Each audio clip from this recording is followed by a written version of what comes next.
Hello दोस्तों, तो हम आज शुरू करते हैं अपना एपिसोड 19। और हमारे एपिसोड 19 के स्टार्ट में हमें दिखाते हैं कि अपना शहद जिम से बाहर आ रहा होता है और फिर वो सामने देखता है तो उसका ड्राइवर बोल रहा होता है कि तुम्हारी हिम्मत कैसे हुई कि अपने हाथ ऊपर करो। और फिर शायद आगे पूछता है कि क्या हुआ। बोलता है बॉस, ये लोग जिम पे अटैक करने वाले थे तो इसलिए मैंने इनके साथ ऐसा किया। और फिर शायद पूछता है वैसे ये लोग हैं कौन। ड्राइवर बोलता है बॉस, मुझे वैसे पता तो नहीं है लेकिन ये लोग जिम पे अटैक करने आए थे। उसके बाद शायद बोलता है कि एक को मेरे पास लेके आओ। फिर हमें दिखाते हैं सनशाइन कंपनी और उसके अंदर चेयरमैन के ऑफिस के अंदर बैठा होता है उनमें से एक आदमी। और उसके सामने बैठा होता है सैथ और उसके अंकल। वो बोलता है अच्छा, तो जिम ने तुम्हारे पैसे नहीं दिए। वो आदमी सामने बैठा होता है बोलता है हाँ। तो फिर उसके बाद सैथ बोलता है अच्छा, तो क्या तुम जिम से जबरदस्ती पैसे लेना चाहते थे। हाँ, बोलता है कि नहीं, हम वैसे ये करना तो नहीं चाह रहे थे लेकिन हम वो बिल्डिंग उनसे खरीदना चाहते थे पर उन्होंने दी नहीं। तो उसका बोलता है शायद अंकल से कि हम इसके बारे में क्या कर सकते हैं। उसके अंकल बोलते हैं हाँ, मैं इस मैटर को देख लूंगा। उसके बाद शायद बोलता है अच्छा, मैं देखना चाहूंगा आप इसे कैसे देखते हैं। और फिर हमें दिखाते हैं हमारे शायद की क्लास 1-3। उसके अंदर वो बैठा होता है और क्लास की मैम बोल रही होती हैं कि विक्टर आज स्कूल नहीं आया। कोई किसी को पता है कि वो क्यों नहीं आया। और बाकी सब बच्चे शायद की तरफ ही देख रहे होते हैं। उसके बाद शायद की दोस्त भी उसकी तरफ देखती है और पूछती है, लेकिन शायद बोलता है क्या, मुझे नहीं पता है क्यों नहीं आया। उसके बाद मैम बोलती है मुझे लगता है वो ठीक होगा, इसलिए चलो क्लास शुरू करते हैं। और फिर हमें दिखाते हैं कि हमारा टाइम हो गया होता है 10:23। क्लास अभी भी चल रही होती है। उसके बाद 12:03 हो गए होते हैं और उस समय लंच ब्रेक था।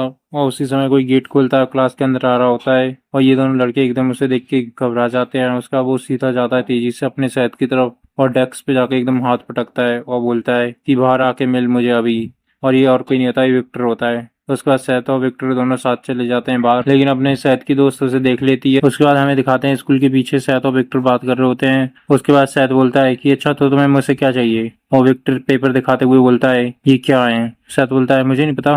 बोलता है उन्होंने मुझे ये कल दिए थे। और शायद उसकी बातें सुन रहा होता है। उसके बाद विक्टर बोलता है कि मेरे डैड पे जितना भी कर्जा था वो इंटरेस्ट रेट के साथ वापस हो गया है। बोलता है अच्छा, और क्या हुआ। उसके बाद विक्टर बोलता है गुस्से में, क्या ये तुमने किया है। फिर शायद बोलता है अच्छा, तो दिक्कत क्या है। उसके बाद विक्टर चिल्ला के बोलता है तू है कौन जो दूसरों के फैमिली मैटर में टांग अड़ा रहा है। और फिर शायद बोलता है सुन कमीने, क्या इस तरीके से तुम अपनी इज्जत बचाना चाहते हो। और विक्टर बोलता है क्या क्या बोल रहा है तू। और वो एकदम उसकी कॉलर पकड़ लेता है। फिर साथ बोलता है सुन, अगर तू इसे नहीं चाहता तो तू इसे वापस दे सकता है। उसके बाद विक्टर बोलता है तुझे क्या लगता है, क्या ये मैंने किया नहीं होगा। जब मैं उन्हें ये पेपर वापस देने गया था तो वहाँ पे कोई था ही नहीं, ऑफिस बंद था। और शायद उसकी तरफ देख रहा होता है और फिर बोलता है कि ठीक है, तुम अपनी बॉक्सिंग पे ध्यान दो। और वैसे भी मैंने सोचा था कि तुमने अपने डैड से चैंपियन बनने का प्रॉमिस किया है। और ये एकदम विक्टर सोच रहा होता है क्या, इसे कैसे पता ये। उसके बाद शायद वहां से चला जाता है बिना कुछ कहे। और उसके बाद शायद जाते हुए बोलता है हाँ, एक बात और है, अगर तुम्हें मुझसे कभी लड़ाई करनी है ना तो मैं हमेशा रेडी हूँ। उसके बाद शायद वहां से चला जाता है और विक्टर के एकदम पसीने आ रहे होते हैं। उसके बाद वो सामने देखता है तो उसे शायद बहुत बड़ा दिख रहा होता है और अपने आप को बहुत छोटा महसूस करता है वो। और वो यही सोचते हुए पेपरों को टाइट से पकड़ लेता है। उसके बाद हमें दिखाते हैं कि शायद की दोस्त कुछ देख रही होती है और एकदम उसके सामने शायद आ जाता है। बोलता है कि तुम यहाँ पे क्या कर रही हो। और वो डर जाती है। फिर बोलती है मैं तो यहाँ पे बस घूम रही थी, मैं देख रही थी कहीं तुम लोग लड़ाई तो नहीं कर रहे थे। उसके बाद शायद बोलता है अच्छा, तो तुम्हें चिंता हो रही थी मेरी। और यही सुनने के बाद वो एकदम ब्लश करते हुए बोलती है कि हाँ, वैसे मैं क्लास की प्रेसिडेंट हूँ तो मैं रिस्पॉन्सिबल हूँ, हर अगर कोई हमारी क्लास में लड़ाई करेगा तो इसलिए तो मैं यही देख रही थी। उसके बाद शायद बोलता है हाँ हाँ, मैं समझ गया। और बोलता है ठीक है, तो ऐसी बात है तो मैं अपनी क्लास के किसी भी लड़के से लड़ाई नहीं करूंगा, ओके। उसका बोलते अच्छा ठीक है। उसका वो बोलता है कि तुम बिल्कुल नहीं बदली। और वो बोलती है क्या, तुम्हारा क्या मतलब है। वो बोलता है कि तुम बहुत अच्छी हो और सभी के बारे में सोचती हो। और यही बोलने के बाद वो बोलता है कि ठीक है चलो हम बाद में मिलेंगे। और वहां से वो चला जाता है और सैद की दोस्त वहीं खड़ी रहती है, वो कुछ सोच रही होती है। और फिर हमें दिखाते हैं कि सैद और सैद की दोस्त को कोई देख रहा होता है दूर से और वो और कोई नहीं होता, वो होता है जैसन। और वो बोल रहा होता है ये कमीना, इसे इसकी जगह पता होनी चाहिए। और सबसे पहले हमें दिखाते हैं एक घर जिसके अंदर ये भी बैठा होता है बंदा जिसने अपने सैद की बुराई की थी और उसने सैद ने इसे बड़ी बुरी तरीके से पंच किया था। और उसके सामने एक आदमी आता है, वो गेट खोलता है। उसके बाद हमें दिखाते हैं सामने बैठा हुआ आदमी होता है 3 हेडेड गोस्ट गैंग का लीडर और इसका नाम होता है रियोसिन। और उसके बाद जो सैद से पिटा होता है वो बोलता है कि आई एम सॉरी, बहुत दिनों बाद आया हूँ मैं। बोला अच्छा, वैसे मैं तुमसे बहुत ज्यादा डिसअपॉइंटेड हूँ। बोलता मैं माफी चाहता हूँ, मुझे एक चांस और दे दीजिए प्लीज। बोलता है अच्छा। उसका वो बोलता है हाँ, वैसे भी अभी कोई डिसाइड नहीं हुआ है कि कौन बॉस बनेगा और सनशाइन कंपनी को कौन टेक ओवर करेगा, तो मुझे बस एक चांस और दे दीजिए, मैं पक्का इस बार डिसअपॉइंट नहीं करूंगा। और यही सुनने के बाद वो अपने पाइप को तोड़ देता है और ये डर जाता है उसके देखने के बाद। वो बोलता है अच्छा, मैंने सुना है कि वो अभी एक बच्चा है। बोलता है हाँ, वो बोलता है अगर वो अभी यंग है तो वो अभी बॉस तो बन नहीं सकता। तो वो बोलता है भले से वो बच्चा हो लेकिन अभी भी वो बॉस बनने वाला है, तो तुम्हें थोड़ा और ध्यान से करना चाहिए। और ये बातें वो सुनना होता है। उसके बाद बोलता है उसकी कमजोरी ढूंढो। बोलता है क्या? और फिर वो बोलता है क्या तुम जानते नहीं हो कि वो अभी भी एक बच्चा है, तो तुम उसकी एक छोटी सी वीकनेस भी ढूंढ लोगे तो ये तुम्हारे लिए बहुत काम की बात होगी। और यही सोचने के बाद वो सोच रहा होता है क्या उसकी वीकनेस वो क्या है। और फिर वो याद करता है कि शायद की फैमिली में उसके डैड की तो डेथ हो गई है, तो उसकी मॉम बची है और उसकी एक अकेली फैमिली मेंबर बस उसकी मॉम है, तो जरूर वो उसकी वीकनेस हो सकती है। उसका बोलता है हाँ यही है। और फिर वो सामने बैठा हुआ आदमी बोलता है ये सब तुम्हें आराम से करना होगा, कोई जल्दबाजी मत करना और ध्यान रखना कि तुम इस बार सक्सेस हो जाओ वरना तुम्हें और दूसरा चांस नहीं मिलेगा। और फिर हमें दिखाते हैं कि हमारी शायद की क्लास में बहुत सारे बच्चे आ रहे होते हैं और ये तो वही हैं जिन्होंने अपने ब्रॉक ने पीटा था बहुत बुरी तरीके से। उसका बोलता है कि यहाँ पे नया बच्चा कौन है क्लास में? और सैद बोलता है हाँ मैं हूँ। वो एकदम गुस्से से देख रहा होता है सैद की तरफ। फिर वो बोलता है क्या ब्रॉक चैंग को तुमने पीटा था? और अपना हीरो उसे देख रहा होता है। उसका बोलता है चल बाहर आ मेरे साथ। उसके बाद अपना सैद बोलता है "हे, क्या मैं तेरा कोई कुत्ता हूँ जो तेरे कहने पे तेरे पीछे आऊंगा"। बोलता है क्या तेरी हिम्मत कैसी हुई ऐसे बोलने की वजह से? उसके बाद हमें दिखाते हैं क्लास के पास और बच्चे आ रहे होते हैं और पीछे से कोई बोलता है मेरे रास्ते से हट जाओ। बोलता है तेरी हिम्मत कैसी हुई मुझसे बोलने की? और वो देखते हैं कि अरे ये तो विक्टर है। और वो सब घबराने लगते हैं और बोलता है ये तो विक्टर है। फिर हमें दिखाते हैं कि सब बच्चे एक साथ खड़े होते हैं और घबरा रहे होते हैं क्लास के। फिर एकदम उनका लीडर गुस्से से बोलता है तुम कमीनो। और हमें दिखाते हैं कि दूसरा बच्चा भी आ जाता है क्लास के अंदर और ये होता है जूडो क्लब का कैप्टन। बोलता है कि नए बच्चों को टच मत करना। बोलता है क्या? क्योंकि वो मेरे जूडो क्लब को ज्वाइन करने वाला है। और शायद बोलता है क्या मैंने कब बोला ये? उसका बोल सब बच्चे बोलने लगते हैं क्या ये कब हो गया? फिर हमें दिखाते हैं कि वो एकदम आ रहा होता है अपने हीरो की तरफ और बोलता है और फिर वो दूसरा बच्चा उससे बोलता है क्या ये क्या बोल रहा है तू? बोलता है नहीं मेरे जूडो क्लब के मेंबर को बिल्कुल हाथ मत लगाना तुम। फिर हमें दिखाते हैं क्लास के अंदर और बच्चे आ रहे होते हैं। बोलता है ओह लगता है यहाँ गेस्ट पहले ही आ चुके हैं और मैं लेट हो गया हूँ। फिर वो देखता है सामने से और बच्चे आ रहे होते हैं। ये सभी के सभी स्पोर्ट्स के कैप्टन हमारे ही शायद की क्लास में आ जाते हैं और बोलते हैं अच्छा तो तुम भी यहाँ पे हो स्कॉट? और ये होता है रेसलिंग क्लब का कैप्टन, इसका नाम होता है डायमंड। बोलता है हाँ जरूर। और ये होता है स्कॉट जो कैंडो क्लब का कैप्टन है। और हमारे एकदम जोर से सांस लेते हुए सोच रहा होता है कि ये मेरी क्लास में चल क्या रहा है, यहाँ पे इतने सारे बच्चे एक साथ कैसे जमा हो गए। और वो एकदम हंसते हुए बोल रहा होता है यहाँ पे हो क्या रहा है। और यही सब उसकी दोस्त पीछे देख लेती है। वो एकदम समझ जाते हैं कि अब शायद को गुस्सा आने वाला है, वो जरूर इन्हें पीटेगा। उसके बाद वो एकदम जाती है पास उनके बोलते हैं तुम गाइस यहाँ पे ये थोड़ा अनकंफर्टेबल है, तुम्हारी वजह से सारी क्लास के बच्चे डर रहे हैं, तो क्या तुम लोग बाहर जाके जा सकते हो? बोलता है क्या? पर मुझे तो यहीं पे बात करनी है इसी के साथ। बोला हाँ मुझे भी यहीं पे बात करनी है। हाँ वैसे भी ये अपने जूडो क्लब का मेंबर है तो मुझे इससे बात करनी है।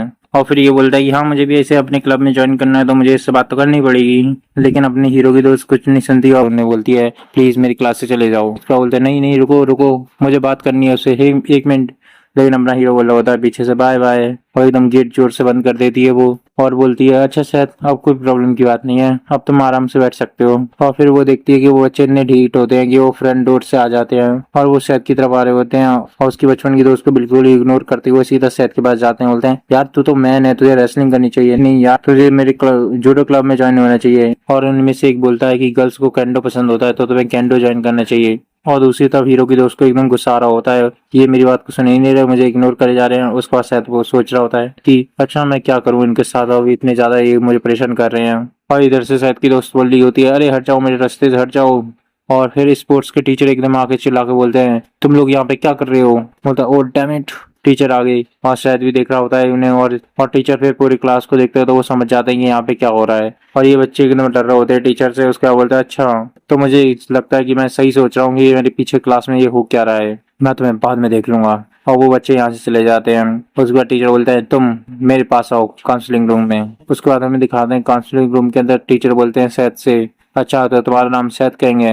बोलता है हाँ। और फिर वो सैद से बोलता है कि तुम तो जानती होगे कि हमारा स्कूल टैलेंटेड एथलीट्स के लिए फेमस है, तो इसीलिए हमारे स्कूल में सिर्फ टैलेंटेड एथलीट्स आते हैं। बोलता है हाँ मैं ही जानता हूँ। बोलता है तो क्या तुम्हें स्पोर्ट्स ट्राई करना है? और फिर सैद बोलता है क्या? फिर टीचर पूछते हैं सैद से क्या तुम ब्रॉक चैंग को जानते हो जिससे तुमने कुछ दिन पहले लड़ाई की थी? तो सैद सोचता है और बोलता है अच्छा वो जरूर मैं उसे जानता हूँ। फिर टीचर बोलते हैं कि वो बिल्कुल तुम्हारी तरह था जब वो नया नया यहाँ पे आया था। सारे कैप्टन उसे अपनी टीम में लेना चाहते थे और उसी के बाद यहाँ पे बहुत बड़ी फाइट हुई। मैं बस ये नहीं चाहता कि तुम्हारे साथ भी बिल्कुल सेम वैसा ही हो। और शायद सोच रहा होता है क्या ये क्या बोल रहा है मुझसे। वो बोलता है कि नहीं मैं ठीक हूँ। बोलते क्या क्या बोल रहे तुम, और वैसे भी मेरे पास कोई स्पोर्ट्स के लिए टाइम भी नहीं है। और यही सुनने वाला टीचर एकदम गुस्से से बोलता है अच्छा एक नया लड़का कितना बिजी हो सकता है। बोले हाँ मैं जानता हूँ लेकिन यही मेरी प्रॉब्लम है। बोले क्या तुम मुझसे मजाक कर रहे हो, क्या आपको लग रहा है कि मैं आपसे मजाक कर रहा हूँ। और वैसे भी जिन बच्चों को यहाँ पे होना चाहिए वो मैं नहीं बल्कि वो होने चाहिए जो मुझे परेशान कर रहे थे। और टीचर सोच रहे होता है क्या वैसे बात तो सही बोल रहा है। वो ऑफिस साथ बोलता है चलिए ठीक है आप उन्हें समझा देना कि वो मुझे और परेशान ना करें,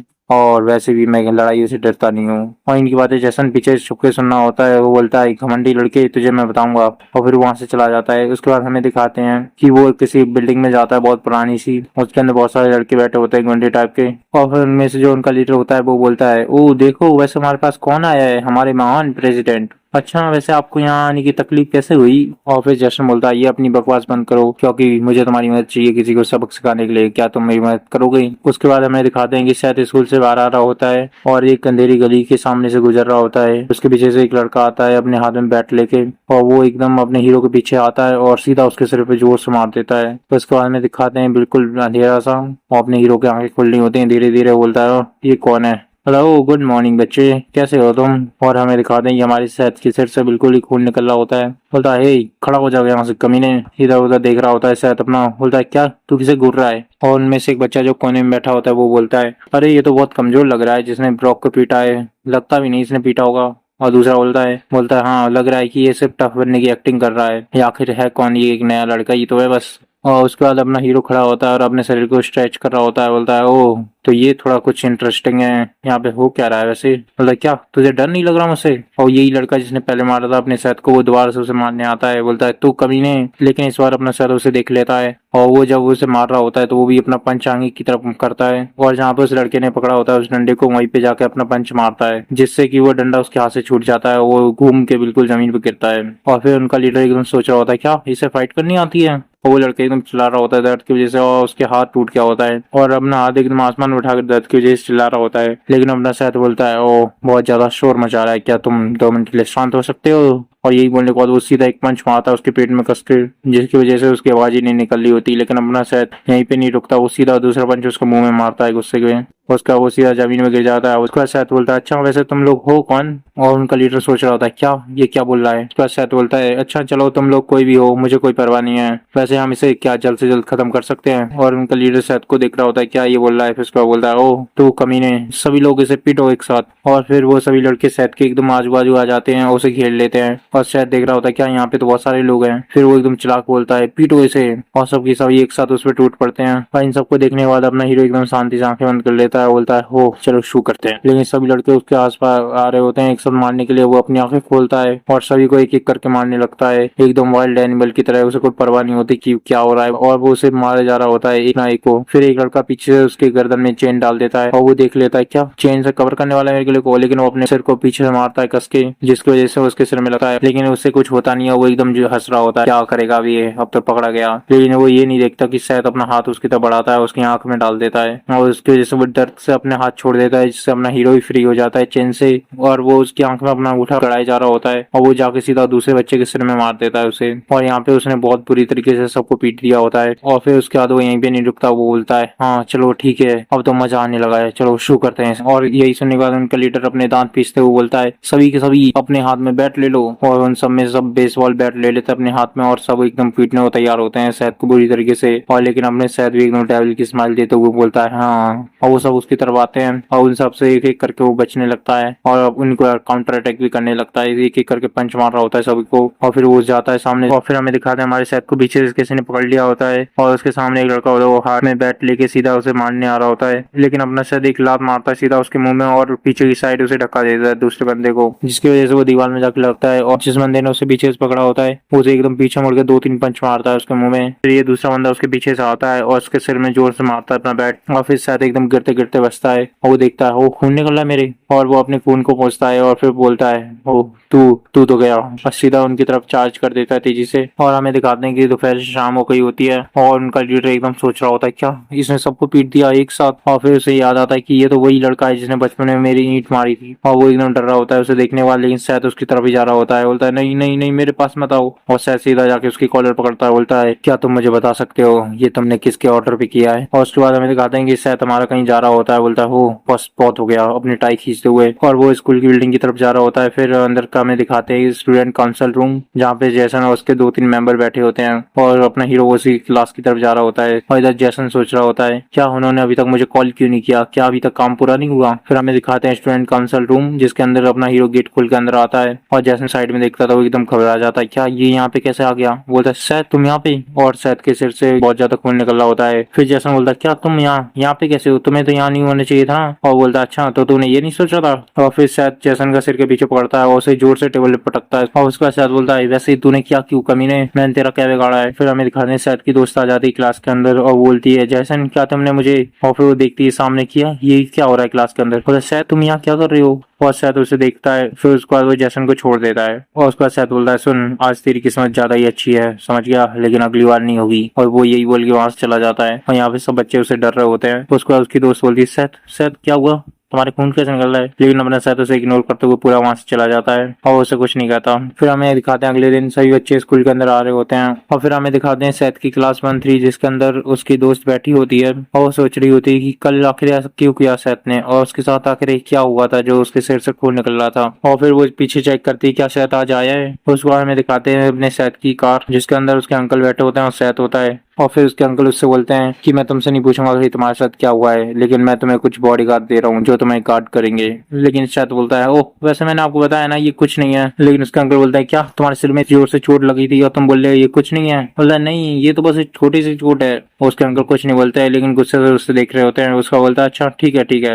और फिर शायद बोलता है ऑब्वियसली भी एक बच्चा स्कूल के अंदर कैसे ले जाएगा बॉडीगार्ड्स को, लेकिन वो तुम्हारे साथ स्कूल के अंदर नहीं जा रहे, मैंने तो इन्हें ऑर्डर दिया है कि वो तुम्हें स्कूल के बाहर से प्रोटेक्ट करेंगे, अगर कभी ज्यादा ही परेशानी हुई तभी अंदर जाएंगे स्कूल के। लेकिन शायद एकदम चला के बोलता है अंकल। फिर उसके अंकल बोलते हैं शायद क्या तुम जानते नहीं हो कि बुसान और रुआंग के लीडर के साथ हमारी वैसी बातचीत अच्छी नहीं चल रही और शायद वो तुम्हें अटैक करने की कोशिश करें। और शायद सोच रहा होता है क्या अंकल इतनी दूर तक चले गए, और ये वैसे भी हमारे लिए अच्छी बात होगी कि तुम पहले से ही तैयार हो। और शायद सोच रहा होता है क्या ये बात कहाँ से कहाँ चली गई। फिर शायद बोलता है अच्छा ठीक है, लेकिन उन्हें समझा देना कि वो मेरे सामने ना आए। उसके बाद हमें दिखाता है हमारे हीरो की क्लास, जिसके अंदर वो जाता है और उसकी दोस्त उसे देख रही होती है, लेकिन वो उससे कुछ बात नहीं करती और एकदम सैड फेस करके बैठ जाती है। और शायद जाके विक्टर के बगल में बैठ जाता है और विक्टर उसे देख रहा होता है। और फिर वो बोलता है क्या हुआ। बोलता अच्छा तो मैंने पिटाई कहाँ पे खाई, अरे यार बड़ी शर्म की बात है। और फिर शायद बोलता है कि गधे वैसे भी ये 1 वर्सेस 14 था, तू जानता भी है कि मैंने कितनी मुश्किल से उन्हें पीटा है। और विक्टर बोलता है हाँ बकवास कर ले जितनी भी करनी है तुझे मेरे सामने। और यही सुनने के बाद उसे एकदम गुस्सा आ रहा होता है इतनी जोर से कि ये मेरी बात विश्वास क्यों नहीं कर रहा। और फिर हमें दिखाते हैं सैद की क्लास के अंदर एक अनाउंसमेंट होती है, जिसके अंदर बोला जाता है सैद के क्लास 1-3 का प्लीज चेयरमैन के ऑफिस में आए। और सैद एकदम सोच रहा होता है क्या मुझे क्यों बुलाया है, सही बच्चे सैद को देख रहे होते हैं। फिर सैद वहां से चला जाता है। बोलता है ओह वैसे ही चेयरमैन का ऑफिस कहाँ है विक्टर। बोलता है क्या तुझे ये नहीं पता। और फिर विक्टर पूछता है सैद से क्या जैसन के साथ कुछ हुआ है क्या। और वो सोच रहा होता है क्या ये क्या बोल रहा है। विक्टर बोलता है कि वैसे मैं तुझे बता दूं जो जैसन के अंकल हैं वो हेड ऑफ द स्कूल हैं और जो उसके पापा हैं वो स्कूल के ओनर हैं। बोलता है क्या सच में। और बोलता है हाँ और वैसे भी तो उसके आसपास संभल के रही हो, क्योंकि मुझे पता नहीं है कि वो लोग किस हद तक जा सकते हैं। और ये सुनने के बाद शायद वहां से चला जाता है। और फिर हमें दिखाते हैं कि थोड़े टाइम बाद वो चेयरमैन के ऑफिस में जाता है, जहाँ पे पीटी टीचर जैसन और टीचर जैसन के अंकल बैठे होते हैं। फिर शायद सोच रहा होता है क्या इतने सारे लोग। और फिर शायद सामने देख रहा होता है तो उसे देखते हैं चेयरमैन स्कूल के, जिसका नाम होता है काल्विन सिंह। फिर जैसन के अंकल बोलते हैं अच्छा तो तुम शायद कहेंगे। वो बोलता है हाँ मैं ही हूँ। बोलता है वैसे तुमने यहाँ पे बहुत सारी प्रॉब्लम की है, तुम यहाँ पे ट्रांसफर होके आए हो। और शायद उनकी बातें चुपचाप सुनना होता है। और इधर साइड में जैसन हंस रहा होता है उसे देख के। और फिर जैसन का अंकल बोलता है कि तुम्हारे ऊपर 3 केसेस हैं स्कूल वायलेंस के। यही सोचने के बाद शायद याद करता है हाँ उसने पहली बार क्लास में पीटा था, फिर दूसरी बार ब्रॉक को पीटा था और तीसरी बार जो उसमें ओल्ड फैक्ट्री में उसने बहुत सारे बच्चों को पीटा था।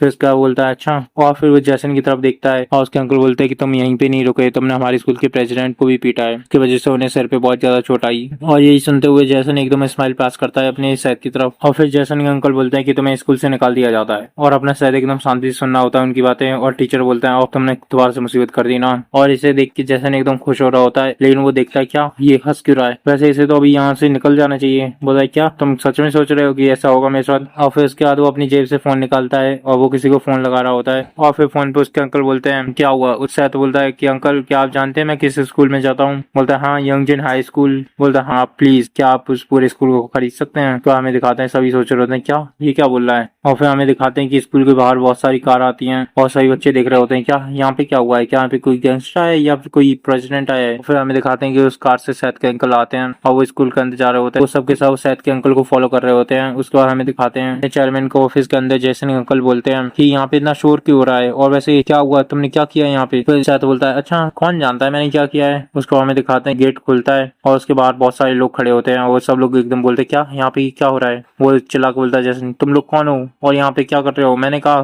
तुम लोग हो कौन। और एकदम चिल्ला के बोल रहा होता है सैद के अंकल पर लेकिन पीछे से कोई आता है एकदम उसके गले को पकड़ता है बोलता है वो ऐसा मत कर तू पीछे रह। और फिर हमें दिखाते हैं सैद के अंकल चेयरमैन के सामने जाकर खड़े हो जाते हैं और बोलते हैं ये पेपर पकड़ो। बोलता क्या तुम्हारी हिम्मत कैसी हुई कि तुम मेरे स्कूल में सीधा घुस आए। बोलता अच्छा इसे पढ़ लो फिर हम उसके बाद बात कर सकते हैं। और फिर जैसन के अंकल उसे देख रहे होते हैं लेकिन सैद के अंकल कुछ नहीं कहते। फिर उसका वो पेपर निकालता है और पेपर देखने के बाद वो एकदम शॉक हो जाता है कि क्या इस पेपर में ये सब कैसे आया। और उसके बाद सैद के अंकल बोलते हैं ऐसा लगता है कि तुम लोग कुछ ज्यादा ही इनलीगल एक्टिविटीज में इन्वॉल्व हो, कुछ 3 साल में तो कुछ ज्यादा ही हो। और ये सुनते हुए उसके अंकल एकदम कांप रहे होते हैं। वो बोलते हैं तुम लोग आखिर हो कौन। और फिर सैद के अंकल बोलते हैं अच्छा वैसे तुम अपना स्कूल अगर हमें दे दोगे तो हम लोग इसके बारे में चुप रहेंगे बिल्कुल। बोलता है तुम कमीनो आखिर तुम हो कौन। लेकिन सैद के अंकल उसका गला पकड़ लेते हैं। बोलता है अच्छा तो तुम लोग जो स्टूडेंट्स के पैसे मिलते हैं स्कूल लंच के लिए तुम लोग उनको अपने साइड काम के लिए यूज करते हो। और जैसन के अंकल उनके सामने कुछ नहीं बोल पाते। और फिर सैद के अंकल बोलते हैं क्यों ना हम इसे आसान कर दे तुम्हारे लिए, वैसे ही मुझे पुराने तरीके से काम करना अच्छा नहीं लगता। फिर हमें दिखाते हैं एक बड़ा सा घर जिसके अंदर तो लोग बैठे होते हैं। उनमें से एक बोलता है आखिर हुआ क्या। वो दूसरा बोलता है कि मुझे माफ कर दो भाई। बोलता है तुमने स्कूल को बेच दिया। और ये होता है जैसन का डैड। वो बोलता है क्या तुम अपने दिमाग से पागल हो। बोलता है सॉरी। और फिर जैसन का डैड पेपर को देखते हुए बोलते हैं क्या सनशाइन यहाँ पे तो सिर्फ गुंडे ही गुंडे भरे पड़े हैं कि तुम इनसे क्या डर के। लेकिन जैसन पीछे से आता है बोलता है यहाँ पे हो क्या रहा है वैसे। और फिर जैसन डैड उससे पूछते हैं कि आखिर स्कूल में तुम्हारे साथ हुआ क्या। और फिर जैसन उसे सब कुछ सच सच बता देता है। और इसके बाद जो उसके डैड एकदम सोच रहे होते हैं और किसी को फोन लगाते हैं उस सर क्या हुआ। और फिर बोलते हैं सेक्रेटरी किम क्या तुमने सनशाइन ग्रुप के बारे में सुना है। फिर हमें दिखाते हैं सनशाइन बिल्डिंग जिसके अंदर चेयरमैन के ऑफिस के अंदर सैद और उसके अंकल बैठे होते हैं। फिर सैद बोलता है क्या सच में क्या आपने इतनी जल्दी कर दिया। बोलता हाँ वैसे भी ये इतना आसान इसलिए हुआ क्योंकि वो लोग गलत काम कर रहे थे। फिर सैद बोलता है कि आपको इससे कोई परेशानी नहीं हुई। फिर उसके अंकल उसे समझाते हैं कि उन लोगों ने जो स्टूडेंट्स के लंच एक्सपेंसेस थे उस पैसों को उन्होंने खा लिया। उसके बाद उन्होंने इलीगल एम्प्लॉयमेंट की प्रैक्टिस करी और ओवर चार्जिंग फूड किया सप्लाईज पे। उनके बहुत ज्यादा स्कूल के साथ टीचर के साथ गलत व्यवहार हुआ और जो उन्हें स्कूल के लिए फंड्स मिले थे वो भी उन्होंने अपने पर्सनल काम के लिए यूज किए। तो ये मेरे लिए बहुत आसान हुआ जब ये सब लोगों ने किया एक साथ। तो ऑफिस सर पूछता है क्या इतनी सारी इन्फॉर्मेशन सिर्फ एक दिन में। बोलता है हाँ आप इस जैसे स्कूल में जाते हैं हमने उसके बारे में सब कुछ पहले से पता था। बोलता है अच्छा तो आप इतने ज्यादा तैयार रहते हैं। बोलते हैं हाँ। ऑफिस के अंकल बोलते हैं हाँ वैसे इन सब बातों को साइड रखें तो यंगजन हाई स्कूल का चेयरमैन कौन बनेगा। और बोलता है क्या आप क्या बोल रहे हैं। हाँ वैसे आपने हमें स्कूल खरीदने के लिए बोला था ना तो आपने जरूर चेयरमैन तो पहले से सोच रखा होगा। लेकिन शायद इसके बारे में कुछ नहीं सोचता है एकदम पानी पानी हो जाता है। फिर उसके अंकल उससे पूछते हैं क्या आप चाहते हैं कोई उसका चेयरमैन बने जैसे आप जानते हो। लेकिन वो एकदम पानी पानी हो रहा होता है। फिर हमारा एपिसोड यहीं पे खत्म हो जाता है।